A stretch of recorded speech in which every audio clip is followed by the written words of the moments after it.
तो देखो, जो हम लोगों की लास्ट क्लास हुई थी उसमें जो ये वाला आपका सेक्शन है फाइबर्स, ये हम लोगों का हो गया था ख़त्म। ठीक है, हम लोगों को फाइबर्स वाले सेक्शन के आगे कंटिन्यू करना है। ये चैप्टर टोटल 2 पार्ट्स में डिवाइडेड है। पहला part is about fibres and the second part जो हम लोग आज से पढ़ने जा रहे हैं इज़ अबाउट प्लास्टिक्स। ठीक है, तो आज की हमारी क्लास का जो टॉपिक होगा वो बेसिकली प्लास्टिक्स के बारे में होगा।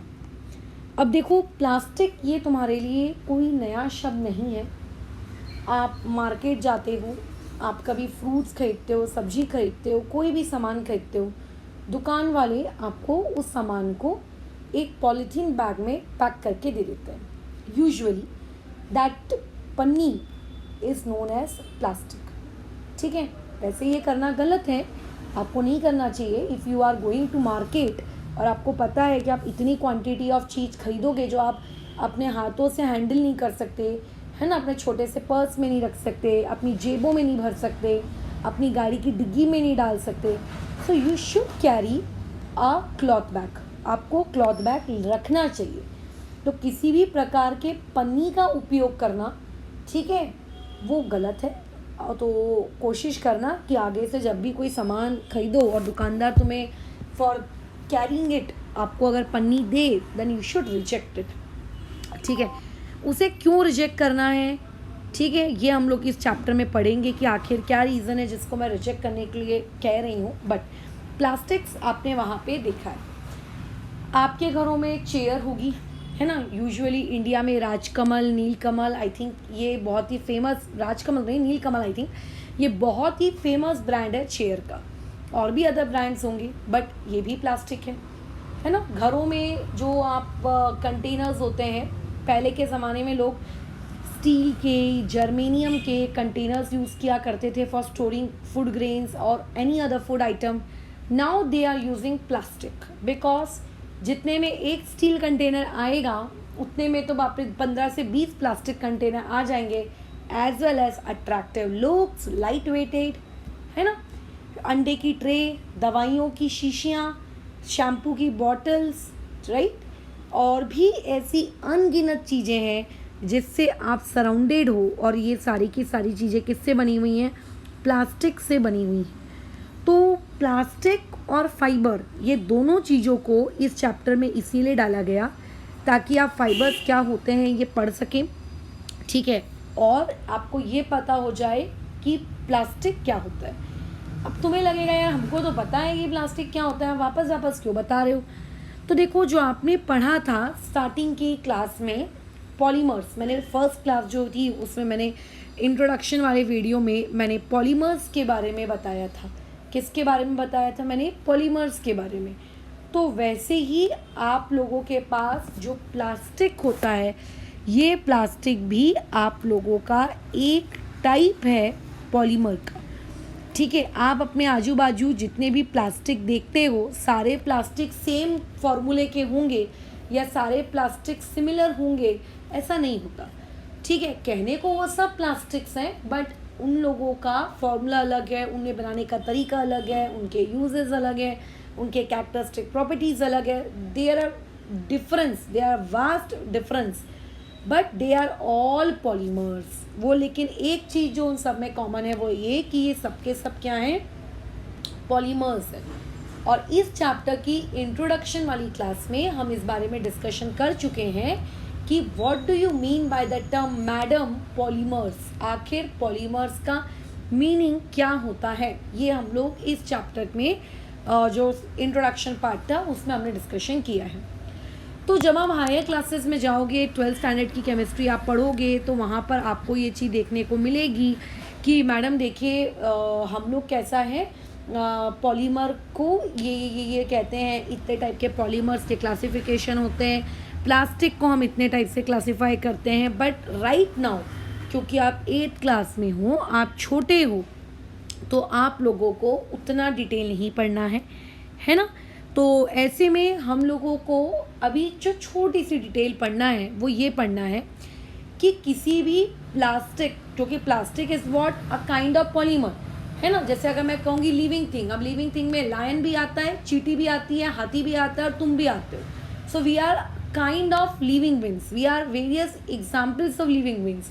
सो similarly the plastic you see around you, ठीक है, are all plastics but they are of different type. They have different formula, they have different synthesis process, they have different look, they have different properties. ठीक है, तो plastic को हम हमारी 8th class के syllabus से के अकॉर्डिंग 2 कैटेगरीज में बांटेंगे. एक प्लास्टिक को हम लोग नाम देने जा रहे हैं लीनियर प्लास्टिक, ठीक है. अच्छा, और दूसरे प्लास्टिक को आप नाम देने जा रहे हो क्रॉस लिंक्ड प्लास्टिक. क्या नाम देंगे हम इसको? Cross linked plastic.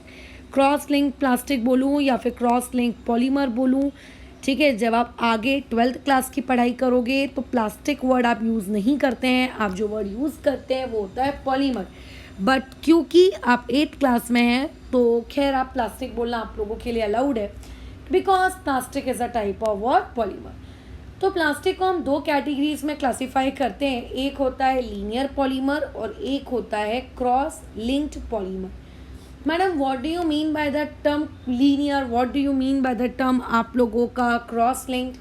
तो ये सारी चीज़ें हम लोग आज डिस्कशन करने जा रहे हैं. देखो, मैंने जब फर्स्ट डे आप लोगों को पॉलीमर का मतलब समझाया था तो एक बार उस वाली चीज़ की नोट्स कॉपी थोड़ा सा पलट के देखिएगा.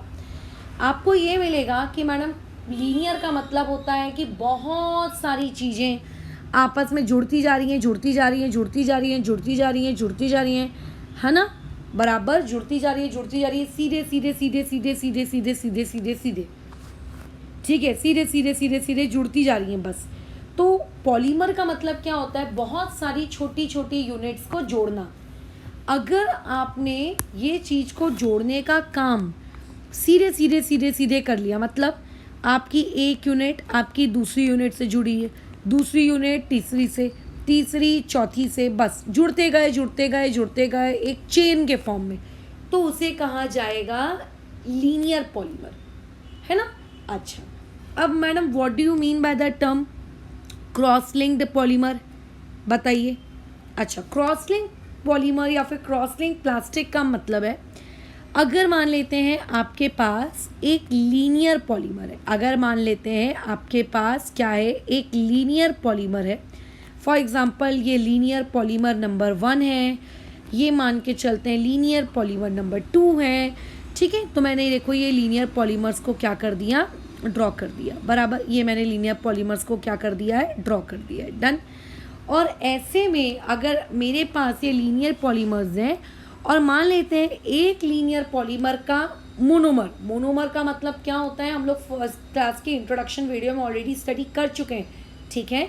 अगर मान लेते हैं आपके पास एक लीनियर पॉलीमर है और मान लेते हैं आपके पास एक दूसरा लीनियर पॉलीमर है, ठीक है, और अगर वो दोनों लीनियर पॉलीमर आपस में कनेक्टेड है तो दिस कनेक्शन, इस कनेक्शन से क्या हो रहा है? अच्छा मैडम कैसे कनेक्टेड है इस पे आपको फोकस नहीं करना है क्योंकि आपकी बुक में इस चीज़ की जानकारी अलाउड नहीं है अभी तक, ठीक है. फ्यूचर में जब आप पढ़ेंगे कभी 12th क्लास में केमिस्ट्री तब आप इस बारे में डिस्कशन करेंगे. बट अभी फ़िलहाल क्रॉस लिंक को समझने के लिए ज़रूरी क्या है ये समझ पाना कि अगर लीनियर पॉलीमर्स के मोनोमर्स, 2 लीनियर पॉलीमर के मोनोमर्स आपस में ही जुड़ना शुरू कर दें, ठीक है, मतलब एक चेन दूसरी चेन से जुड़ रही है, this thing is known as cross linked, ठीक है. ये पर्टिकुलर चीज़ क्या कहलाती है? क्रॉस लिंक कहलाती है. So in this way on the basis of arrangement, ठीक है, किसके बेसिस पे? On the basis of arrangement, ठीक है. हम लोगों ने प्लास्टिक को on the basis of arrangement, on the basis of arrangement, arrangement के बेसिस पर हमने आपका जो प्लास्टिक है, ठीक है, उसको 2 कैटेगरीज में क्लासीफाई किया. द पहली category is known as the word linear and the second category is known as the word cross linked, ठीक है. इस तरीके से 2 कैटेगरीज बन गई, एक बन गई लीनियर और एक बन गई आपकी क्रॉस लिंक. क्या मैम प्लास्टिक का सिर्फ इतना ही क्लासिफिकेशन है? नहीं, ऐसा नहीं है. आप प्लास्टिक को किस बेसिस पे क्लासीफाई कर रहे हैं ये उस बात पे डिपेंड करता है. जैसे कि मान के चलते हैं अगर कोई स्टूडेंट ये कहता है कि उसको प्लास्टिक को क्लासिफाई करना है on the basis of degradation. अब देखो डिग्रेडेशन का मतलब क्या है? डिग्रेडेशन का मतलब होता है चीज़ों का सड़ना, गलना, खराब होना। तो ऐसे कई प्लास्टिक होते हैं जिन्हें अगर हमारी धरती में 500 या 1000 साल तक वो पड़े भी रहे ना, तो भी वो कभी ख़राब नहीं होने वाले, वो कभी डिग्रेड नहीं होने वाले। वो एक्चुअली में वैसे के वैसे ही रहेंगे, वो वैसे के वैसे ही रहेंगे। तो एक्चुअली अगर मैं प्लास्टिक को क्लासिफाई करने की कोशिश करूं on the basis of degradation, तो कि वो डिकम्पोज होगा कि वो डिकम्पोज नहीं होगा, तो प्लास्टिक को 2 कैटेगरीज में क्लासिफाई किया जाता है। बायोडिग्रेडेबल प्लास्टिक, ठीक है, एक होता है बायोडिग्रेडेबल प्लास्टिक और एक होता है आप लोगों के पास non biodegradable plastic. So you have 2 kind of plastic again on the basis of degradation, या फिर मैं ऑन द बेसिस ऑफ क्या कहूँ, डिकम्पोजिशन। अब नाम से ही तुम्हें समझ में आ रहा होगा कि बायोडिग्रेडेबल का मतलब क्या है और नॉन बायोडिग्रेडेबल का मतलब क्या है। देखो कैसा होता है, अगर आप लोगों के पास कोई घर में एक पौधा है तो आप देखिएगा पौधे का जो लीफ होता है, जो उसका पत्ती होता है या फूल होता है या कोई भी फ्रूट होता है या कोई भी प्लांट का कोई भी पार्ट, इवन हमारी बॉडी का भी कोई भी पार्ट, अगर हम मर जाते हैं और हमें ज़मीन में दफनाया जाता है तो तुम देखेंगे कि कुछ दिनों बाद वो पत्ती जहाँ गिरी थी वहाँ से अपने आप गायब हो गई, है ना। वो वहाँ से क्या हो गई, अपने आप गायब हो गई।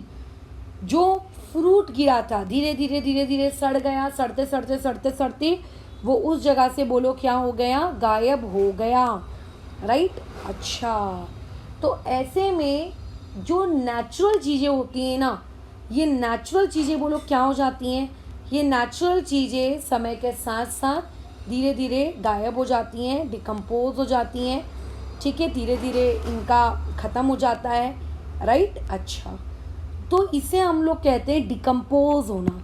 और जो भी चीज़ें डिकम्पोज होती हैं, जो भी चीज़ें क्या होती हैं, डिकम्पोज होती हैं, उन सारी चीज़ों को हम क्या कहते हैं, उन सारी चीज़ों को हम क्या कहते हैं, उन सारी चीज़ों को हम बायोडिग्रेडेबल कहती हैं। उन सारी चीज़ों को हम क्या कहते हैं, बायोडिग्रेडेबल कहते हैं। तो कई प्लास्टिक ऐसे होते हैं कि जब आप उन्हें यूज़ करो और यूज़ करने के बाद जब आप उन्हें क्या कर देते हो, थ्रो कर देते हो, तो थ्रो मतलब जब आप उन्हें फेंक देते हो तो वो धरती पे करोड़ों सालों तक जमा रहते हैं, क्योंकि वो कभी ख़राब ही नहीं होते यार। बताओ, उनके ऊपर कभी कोई बैक्टीरिया एक्ट नहीं कर सकता, है ना। वो कभी ख़राब, जैसे कपड़े नॉन लिविंग है। तुम्हें ऐसा लगेगा कि नहीं मैडम सिर्फ लिविंग चीज़ें ही डिकम्पोज होती हैं, बट तुम खुद बताओ, कपड़े लिविंग थिंग होते हैं, बट अगर तुम कपड़ों को कई महीनों तक धूप में फेंक दो, पानी में फेंक दो, तो धूप पानी की वजह से देखना आपके कपड़े भी गलना शुरू हो जाएंगे, ख़राब होने शुरू हो जाएंगे। सो इट डजंट मीन्स कि नॉन लिविंग चीज़ें डिकम्पोज नहीं होती। इट डजंट मीन्स कॉपी किताब के पन्ने अगर थोड़ा सा पानी में भीग जाएं, बताओ डिकम्पोज हो जाते हैं, है ना। लोहा देखो डिकम्पोज हो जाता है, जंग लग जाते हैं। तो नॉन लिविंग चीज़ें भी डिकम्पोज होती हैं, नॉन लिविंग चीज़ें भी क्या होती हैं, डिकम्पोज होती हैं। क्या होती हैं, डिकम्पोज होती हैं, डिकम्पोज होती हैं। परंतु कई प्लास्टिक्स ऐसे होते हैं जो चाहे करोड़ों सालों तक ही धरती पे क्यों ना पड़े रहें, वो कभी भी डिकम्पोज नहीं होंगे। और जो प्लास्टिक कभी डिकम्पोज नहीं होते उनको हम लोग कहते हैं नॉन बायोडिग्रेडेबल, और ऐसे प्लास्टिक हम लोगों के लिए हानिकारक है। फॉर एग्ज़ाम्पल मान लेते हैं, मैंने मेरे पूरे जीवन काल में जितने साल भी मैं जी, मैंने हर महीने या मान लेते हैं हर 2 या 3 महीने में, या मान लेते चलो साल भर में 3 शैम्पू की बॉटल्स यूज़ की। ऐसे करते करते अगर मैं 70 साल भी अगर लेट से मैं जीती हूँ, तो मैं मान के चलते हैं कुछ 200 के आसपास या मान लेते 100 के आसपास तो कम से कम मैं शैम्पू की बॉटल्स, कंडीशनर की बॉटल्स, लोशन की बॉटल्स, एक्सेट्रा एक्सेट्रा अलग अलग चीज़ों को मैं यूज़ कर रही होंगी, है ना। कंघी यूज़ कर रही होंगी, डीओ परफ्यूम्स वगैरह जो आते हैं उनको मैं यूज़ कर रही होंगी, जो कांच की बॉटल में नहीं आते हैं। बहुत सारी चीज़ें ऐसी छोटी छोटी हम यूज़ कर रहे होंगे, जैम यूज़ कर रहे होंगे, केचप यूज़ कर रहे होंगे, है ना, अचार यूज़ कर रहे होंगे जो प्लास्टिक के डब्बों में पैक होके आता है। मेरे मरने के बाद जो भी लेट से नेक्स्ट पर्सन है, अर्थ में, ऐसे तो मैं आखिरी नहीं हूँ कि मेरे मरने के बाद जो नेक्स्ट पर्सन ही होगा, ऐसे और भी बहुत सारे पर्सन होंगे। हम सारे पर्सनों ने मिलकर, मान लेते बहुत सारा पूरे धरती के लोगों ने मिलकर एक वेस्ट जनरेट किया प्लास्टिक का। अब हुआ क्या, मैं मर गई, मेरे मरने के बाद मेरी बॉडी या तो जला दी गई है ना, डिपेंड की किस रिचुअल में अपन लोग आते हैं, या फिर दफना दी गई है ना। तो अगर जलाई गई, दफनाई गई, what ever the so, the point is मेरा नामो निशान धरती से कुछ महीनों बाद कंप्लीटली गायब हो जाएगा। बट जो प्लास्टिक मैंने या किसी दूसरे पर्सन ने यूज़ किया, वो प्लास्टिक आप लोगों का वैसे का वैसे ही है। हमारे बाद जो नए लोग जन्म लिए या फिर जो लोग उस वक्त जिंदा थे, उनके वो भी प्लास्टिक यूज़ करेंगे, उनके द्वारा यूज़ किया हुआ प्लास्टिक भी क्या होगा, ज़मीन में पड़ा रहेगा। मतलब हम मरते जा रहे हैं, हमारी पॉपुलेशन मतलब धीरे धीरे डेथ होती जा रही है, बट प्लास्टिक जो हम यूज़ करके मर रहे हैं, वो प्लास्टिक कभी नहीं मर रहा, वो प्लास्टिक हमेशा हमेशा के लिए बोलो क्या है, जिंदा है। तो ऐसे में तुम्हें नहीं लगता एक ऐसा टाइम भी आएगा जब ह्यूमंस के साथ साथ हमारे धरती पर प्लास्टिक की भी पॉपुलेशन होगी कि अरे बाप रे, धरती में इतना इतना फलाना फलाना प्लास्टिक है भैया देखो। फिर सही कह रही हूँ मैं, ये भी हो सकता है, हाँ बिल्कुल हो सकता है मैडम। तो एक्चुअली में जो ये नॉन बायोडिग्रेडेबल प्लास्टिक है, ये हमारे एनवायरनमेंट के लिए हार्म है। क्यों? क्योंकि जब हम इसको थ्रो करते हैं तो हम तो डस्टबिन में फेंक देते हैं, कचड़े वाली गाड़ी आके लेके चली जाती है, बट कचड़े वाली गाड़ी जहाँ जाके इसको डंप करती है, जहाँ फेंकती है, वहाँ तो प्लास्टिक एक्यूमुलेट हो रहा है। और ये प्लास्टिक कभी कभी कभी कभी कभी कभी डिग्रेड ही नहीं हो रहा है, ये सिर्फ जमा होते जा रहा है, होते जा रहा है, होते जा रहा है, होते जा रहा है, होते जा रहा है। पता नहीं कितने आने वाले करोड़ों सालों तक जमा होगा। ठीक है, बैक्टीरिया इनको डिकम्पोज नहीं कर पा रहे हैं नेचुरली, तो ये होते हैं नॉन बायोडिग्रेडेबल प्लास्टिक। अभी इसीलिए ये हमारी साइंस की डिमांड है कि प्लास्टिक के आप यूजेस को तो कम नहीं कर सकते। देखो, प्लास्टिक चीप होता है, प्लास्टिक इजीली मैन्युफैक्चर किया जा सकता है, प्लास्टिक बहुत ही वो चीज़ है कि अगर मान लेते हैं आपको उसको अलग अलग जगह यूज़ करना है तो आप अलग अलग जगह उसको रिमोल्ड कर सकते हो। खैर, इन कैरेक्टरिस्टिक प्रॉपर्टीज़ के बारे में हम कल पढ़ेंगे, बट प्लास्टिक की इतनी ज़्यादा यूटिलिटी है कि हम प्लास्टिक को रिप्लेस करने के बारे में, बंद करने के बारे में हम सोच भी नहीं सकते। तो अब हम क्या करें? क्या धरती पे हम लोग वेस्ट जनरेट होने दें? वेस्ट जनरेट होता जाए, होता जाए, होता जाए, होता जाए, होता जाए, क्या ऐसा करें क्या हम लोग? नहीं, हमें कुछ तो करना पड़ेगा ना। सो एक्चुअली हम लोगों ने ये सोचा कि क्यों ना एक ऐसा प्लास्टिक बनाया जाए जो प्लास्टिक डिकम्पोज हो।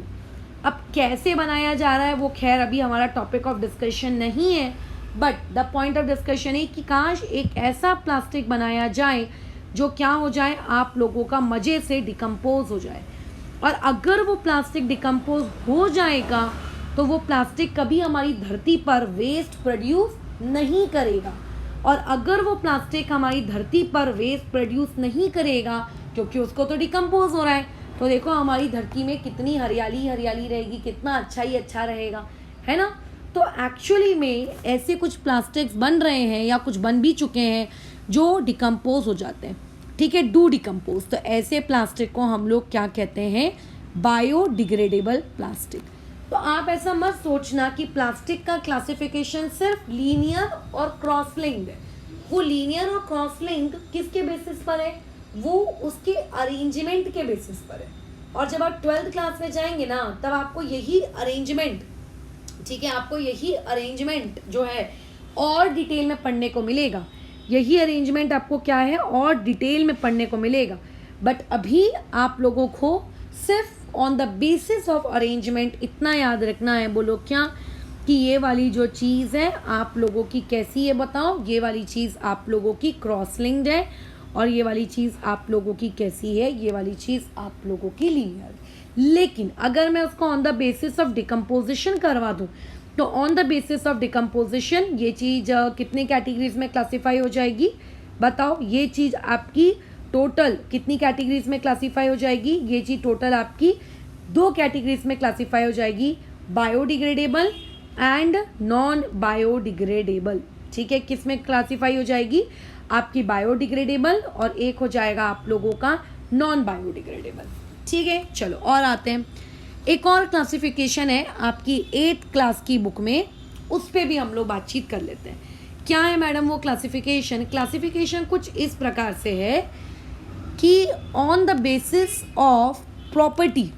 अच्छा, अब देखो, अगर मैं ये कहूँगी on the basis of property, तो ये एक बहुत ही इनकम्प्लीट जानकारी है। कैसे मैडम? कौन सी property? Magnetic property, thermal property, electrical property, कौन सी प्रॉपर्टी के बेसिस पर आप प्लास्टिक को क्लासिफाई करना चाह रही हैं? तो देखो, एक्चुअली हम लोग क्या करते हैं, प्लास्टिक को पहले उसका 2 क्लासिफिकेशन पढ़ लेते हैं, फिर उस प्रॉपर्टी को हम नाम देते हैं। ये 2 बहुत ही फेमस प्लास्टिक्स हैं, 2 फेमस कैटेगरी ऑफ प्लास्टिक्स हैं on the basis of property. एक प्लास्टिक को कहा जाता है थर्मोप्लास्टिक। क्या कहा जाता है? थर्मोप्लास्टिक्स। दूसरा जो कैटेगरी है, उस कैटेगरी को कहा जाता है थर्मोसेटिंग प्लास्टिक्स। उसे क्या कहा जाता है? Thermosetting plastics. ठीक है, इस तरीके से प्लास्टिक्स को हम लोग 2 कैटेगरीज में हम लोग क्या करते हैं? क्लासिफाई करते हैं। थर्मोप्लास्टिक और दूसरा होता है थर्मोसेटिंग प्लास्टिक। क्या होता है मैडम थर्मोप्लास्टिक? बताइए क्या होता है ये वाली चीज़। तो देखो, अगर आपने किसी पर्टिकुलर प्लास्टिक को हीट किया, गर्म किया, अगर मान लेते हैं आपके हीट करने की वजह से वो प्लास्टिक पिघल रहा है। अब देखो, प्लास्टिक पिघल के एकदम पानी के जैसा नहीं हो जाता है, बट धीरे धीरे वो खींचने लगता है, मतलब सेमी सॉलिड जैसा होने लगता है ना। अच्छा, तो एक्चुअल में अगर आप क्या करेंगे, प्लास्टिक को हीट कर रहे हैं, अगर आप मान लेते हैं प्लास्टिक को हीट कर रहे हैं, प्लास्टिक की आपने क्या की? हीटिंग की। ये जो मैंने एक छोटा सा, 1 मिनट,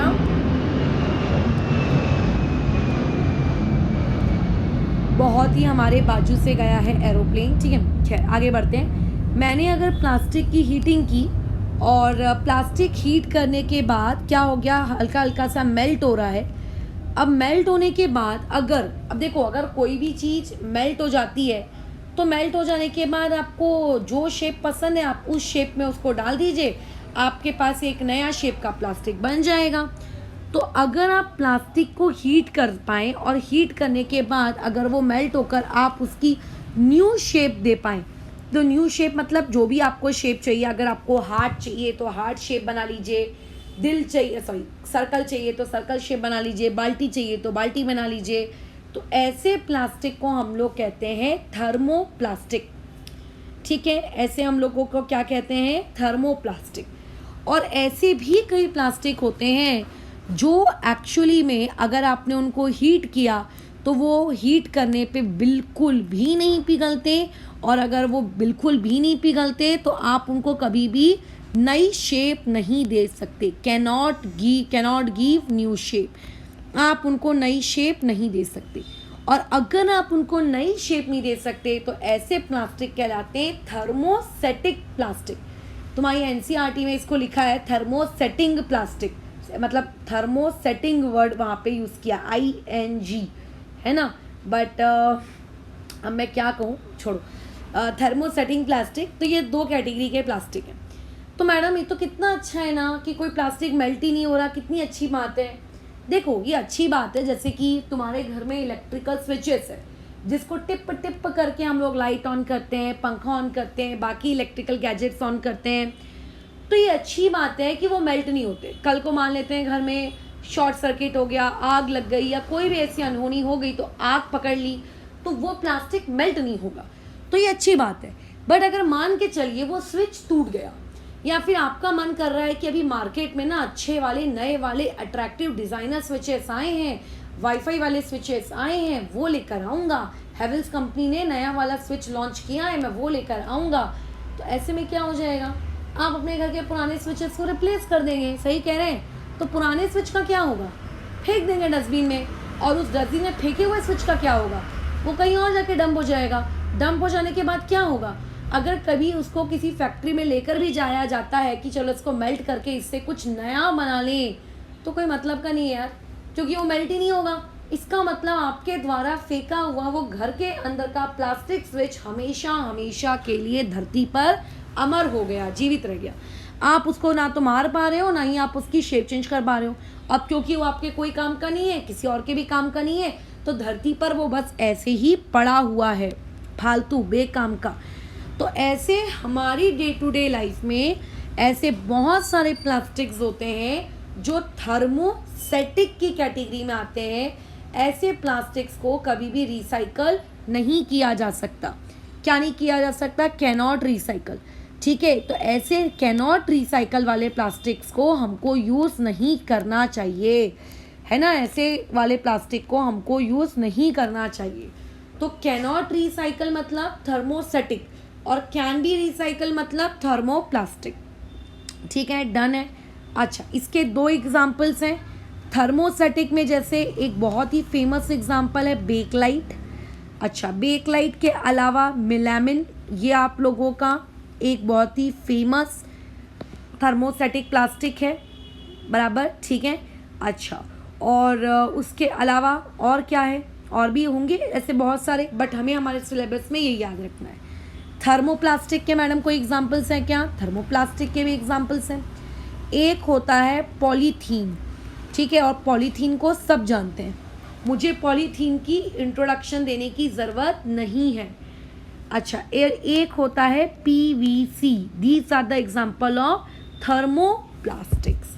तो मैंने तो पहले अभी आपको क्या बताया?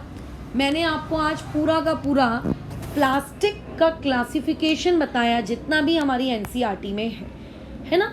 उसके बेसिस पे जो थर्मोसेटिक और थर्मोप्लास्टिक है ये बहुत इंपॉर्टेंट है, ठीक है। एकदम पेपर में आसानी से तुमको डिस्टिंग्विश पूछा जा सकता है, डिफाइन पूछा जा सकता है, इसके दो एग्जाम्पल्स दो, ये पूछा जा सकता है, वो पूछा जा सकता है, वगैरह वगैरह। खैर, अब बात आती है बेकलाइट की। मैं आपको कब से क्या बता रही थी कि आपके घर के इलेक्ट्रिकल स्विचेस मेल्ट नहीं होते क्योंकि वो पुअर कंडक्टर होते हैं हीट के, राइट। तो ये जो बेकलाइट होता है ना, ये वही आपके घरों के स्विच बोर्ड जिससे बने हुए हैं ना, ये इस बेकलाइट से बने हुए हैं। ये बेकलाइट पुअर कंडक्टर है। किस चीज़ का पुअर कंडक्टर है? हीट का, इलेक्ट्रिसिटी का। तो जब आप अपने हाथों से अपने घर के स्विच बोर्ड को आप जब ऑन करने जाएंगे तो आपको बिजली का झटका नहीं लगेगा, है ना, क्योंकि ये पुअर कंडक्टर है हीट एंड इलेक्ट्रिसिटी का। तो इसी रीज़न की वजह से इस पर्टिकुलर बेकलाइट को हम लोग यूज़ करते हैं। किस पर्पज़ के लिए यूज़ करते हैं? जैसा कि मैंने बताया, इलेक्ट्रिकल स्विचेस बनाने के लिए, ठीक है। किस पर्पज़ के लिए? इलेक्ट्रिकल स्विचेस बनाने के लिए, इस पर्पज़ के लिए हम लोग इसको यूज़ करते हैं। इसके अलावा अगर घर में आपके कुकर है, अगर आपके घर में कढ़ाई है, तो आप देखना कुकर के पीछे एक ब्लैक कलर का हैंडल होता है जिसको पकड़ के हम कुकर को ऑपरेट करते हैं, है ना। तो हैंडल ऑफ यूटेंसिल्स, बहुत सारे यूटेंसिल्स के हैंडल भी बेकलाइट से बनते हैं। क्यों बनते हैं? क्योंकि जब गैस में, चूल्हे में, माइक्रोवेव, नॉट माइक्रोवेव, कहीं पे भी अगर आप खाना बना रहे हैं तो आपका जो यूटेंसिल होता है वो गर्म हो जाता है। तो गर्म यूटेंसिल को अगर आप अपने हाथों से छुओगे तो आपके हाथ जल जाएंगे।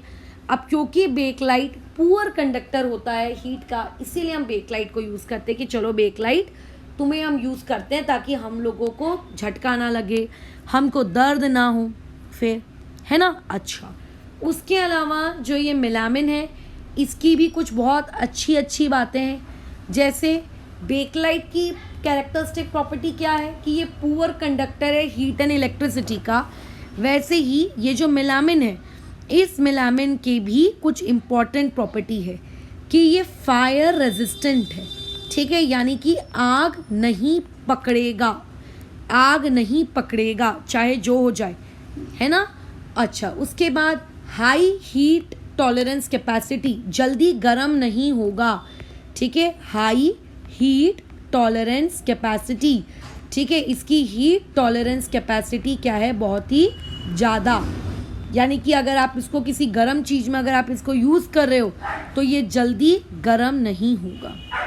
अच्छा, तो ऐसे में देखना, आपने देखा होगा कि कई कपड़े ऐसे होते हैं जिनमें आग जल्दी नहीं लगती, ठीक है, जिनमें आग जल्दी नहीं लगती, राइट, या फिर आग लगती नहीं है, तो ऐसे क्लॉथ्स को बनाने के लिए भी इसका यूज़ किया जाता है, ताकि कहीं अगर आग लग रही है, फायर ब्रिगेड वाले अगर अंदर जा रहे हैं उस आग को बुझाने के लिए, तो ऐसे केस में वहाँ पर उस कपड़ों को वो पहन के जा सके। दूसरा, जो टाइल्स होती हैं, हम लोग घर में टाइल्स बनाते हैं, उन टाइल्स में भी हम लोग किसको यूज़ करते हैं, इस पर्टिकुलर मेलानिन को यूज़ करते हैं। ठीक है, बहुत सारे जो किचन वेयर होते हैं, किचन वेयर का मतलब अलग अलग प्रकार के किचन में उपयोग होने वाले यूटेंसिल्स, वहाँ पे हम इस मेलामिन को देखते हैं। सो पेपर में आराम से थर्मोसेटिक प्लास्टिक, थर्मो प्लास्टिक, इनके बीच का डिफाइन आ सकता है, इनके दो एग्जाम्पल पूछे जा सकते हैं, इनकी प्रॉपर्टी पूछी जा सकती है। तो अगर प्रॉपर्टी पूछेगा तो इतना हिस्सा प्रॉपर्टी में आएगा कि ये इसके प्रॉपर्टी का पार्ट है। ठीक है, प्रॉपर्टीज है इसकी, किया कि poor conductor of heat and poor conductor of electricity. What are the characteristics of melamine? It resist fire, it has high heat tolerance capacity. उसके अलावा तुमसे यूजेस पूछे जा सकते हैं कि where you will use melamine, where you will use फलाना, तो आपको उनके ये यूजेस पता होने चाहिए। उसके अलावा एक और बातचीत कर लेते हैं थर्मोप्लास्टिक की। तो देखो, थर्मोप्लास्टिक की अगर मैं बात करूँ तो थर्मोप्लास्टिक का जो पहला एग्जाम्पल है पॉलीथीन, उसको आप बहुत ही अच्छे से जानते हैं, है ना। पॉलीथीन खुद पॉलीथीन बैग बनाने के काम आती है ना। पॉलीथीन खुद पॉलीथीन बैग बनाने के काम आती है। पीवीसी, क्या मैडम हमने पीवीसी को देखा है? बिल्कुल, आपने पीवीसी को देखा है। जो पाइप्स होते हैं ना, जैसे आप देखना घरों में पाइप्स होते हैं पानी की सप्लाई के लिए, कई घरों में लोहे के पाइप होते हैं और कई जगहों पे प्लास्टिक के पाइप होते हैं। दैट प्लास्टिक का पाइप इज नोन एज आपका पीवीसी पाइप। आपने तारे देखी होंगी, वायर देखो, वायर के अंदर क्या होता है, मतलब एल्यूमिनियम होता है, कॉपर होता है, उसके आजू बाजू, वायर के आजू बाजू, है ना, क्या होता है, एक प्लास्टिक लगा होता है, ताकि अगर कभी आप वायर को छुओ तो आपको कभी करंट ना लगे। तो वो जो वायर के आजू बाजू इंसुलेशन होता है, that particular insulation is also known as PVC. वो इंसुलेशन भी किसका बना हुआ होता है? पीवीसी का बना होता है। इसके अलावा और भी बहुत सारे एप्लीकेशंस हैं, बट फ़िलहाल अगर आप इतने एप्लीकेशंस याद रखें तो काफ़ी होगा। तो यहाँ पे आज हमने जो टॉपिक पढ़ा ये था क्लासिफिकेशन ऑफ प्लास्टिक। कल की क्लास में हम लोग डिस्कशन करेंगे किसके बारे में, कि आखिर प्लास्टिक की इतनी यूटिलिटी क्यों है, क्यों प्लास्टिक इतना ज़्यादा इम्पॉर्टेंट है। ठीक है, खैर फ़िलहाल के लिए अभी ये वाली क्लास को हम लोग रोकते हैं। कल की क्लास जो हमारी रहेगी प्रोबेबली वो कल की आखिरी क्लास रहेगी, अदरवाइज़ एक क्लास शायद और लगे। मैं कोशिश करूँगी कि जितना भी रिमेनिंग पार्ट है वो कल की क्लास में इसका ख़त्म कर दिया जाए। उसके बाद ये चैप्टर हमारी तरफ से हो जाएगा ओवर। इसके नोट्स तुम्हें चैप्टर ओवर होने के बाद मिल जाएंगे, जिसे प्रॉपर तरीके से